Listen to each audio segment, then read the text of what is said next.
right, good afternoon. Welcome to 360 Weekly Market Outlook. We actually, go through in a market in terms of the fundamental news and as well as a technical analysis, just to show each other in terms of, what the market is look like for the whole entire week. So obviously the disclaimer is that this information is purely for education purpose. It's not an advice for you to actually buy or sell or buy or participate in any specific trade, right? So for now, what we do, we go through in terms of the fundamental as what we are looking at right now. We're looking at the fundamental news that will come all the way from Monday to Friday. So Monday, there's not much in terms of volatility because we're seeing a lot of bank holidays that are happening. There's Japanese bank holiday, there's GBP, British pounds, also they have bank holiday.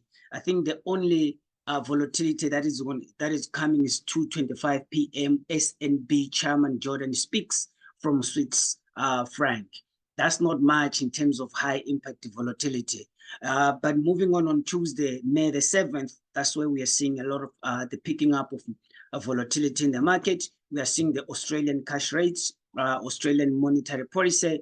So in terms of Australian dollar, it's going to have a lot of movement on Tuesday.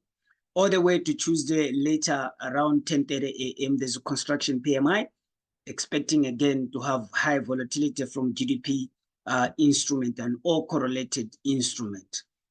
Moving on Wednesday, there's actually also a French bank holiday, so not much in terms of the euros to have high impact volatility in terms of the euros. And Wednesday, all the way to 7 p.m., that's where we're seeing 10-year from US, 10-year bond auction from US. We're expecting also high impact volatility to all United States dollar instrument and all correlated instrument to the dollar. All the way to Thursday, there's a bank holiday from Swiss franc, another bank holiday moving all the way from Wednesday to Thursday. From French, again, euro is going to be really, really quiet. But we are seeing a GBP Bank of England monetary policy coming on Thursday. We're seeing also MPC official bank rate coming on Thursday. Bank of England governor speaking as well. So we're expecting a high impact volatility to all instrument of GBP and as well as all correlated instrument. We can include FTSE 100, UK 100, German 30 to have that higher movement.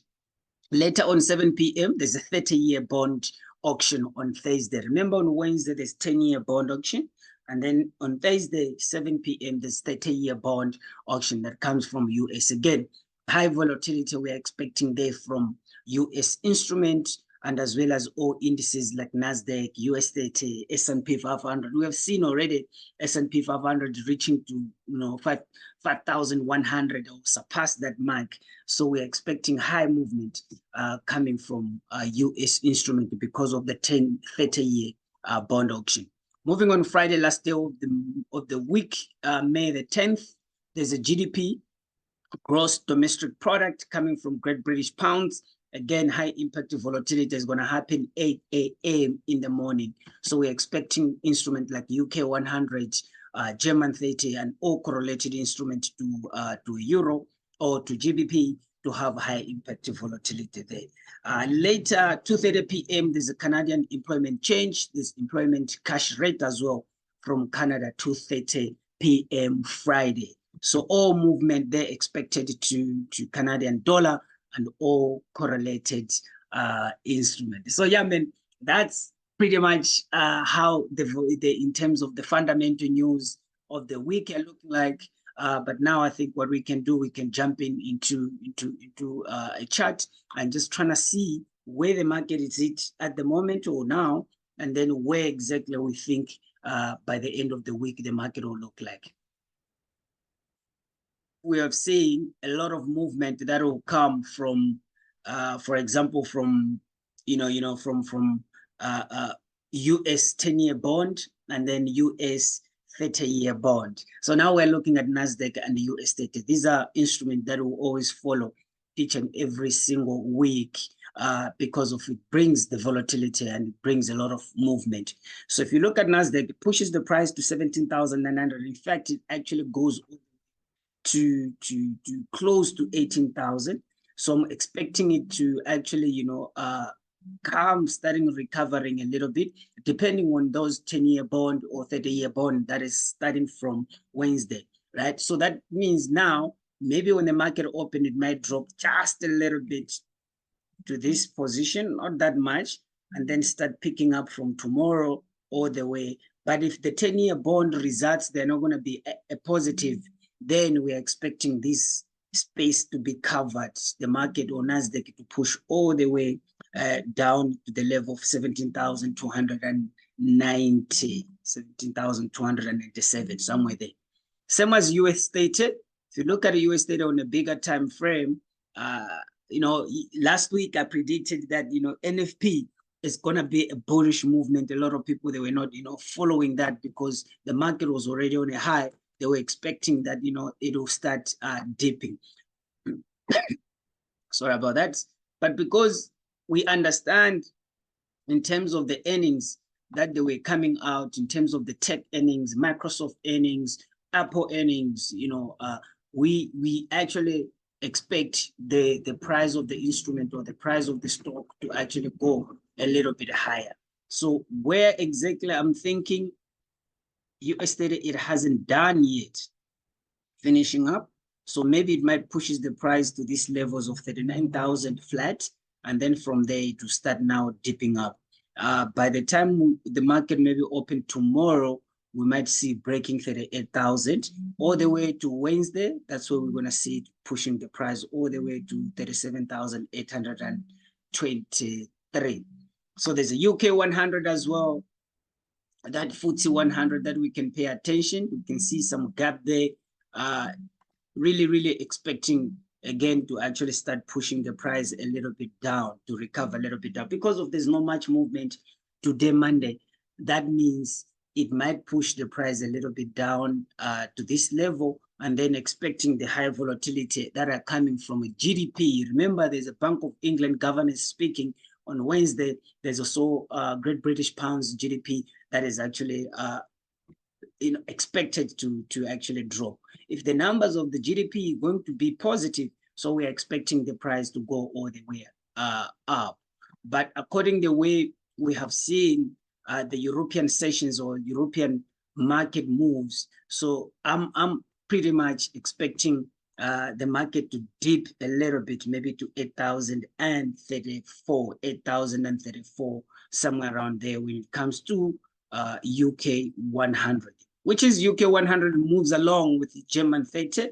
So we're looking at a German 30 right now, putting on a candlestick, a little bit zoom. Where are we? Bigger time frame. Again, I'm anticipating maybe German 30 to actually push to this level, to 18,241. Then depending on the results that will come from GDP and announcement of monetary policy from Bank of England, we might actually, expecting a dip to this level. But if they will speak something positive, then we are looking at a higher possible position where the market can end up close the week at 18,524. So really, quite a movement that we are expecting right now. It start gaining a little bit by bit. It will get to this level. Maybe it will retrace a little bit, during the New York session open. Then after that, tomorrow, the volatility start picking up, and then it start now pushing the price all the way up. Yeah, so another instrument we pay attention is gold. Can see already I'm in a trade of gold, but I'm anticipating gold to push, the price a little bit deeper, maybe to this level. I can use that level as my first step profits, but really this is the level that we are looking for. The highest one is 2,282.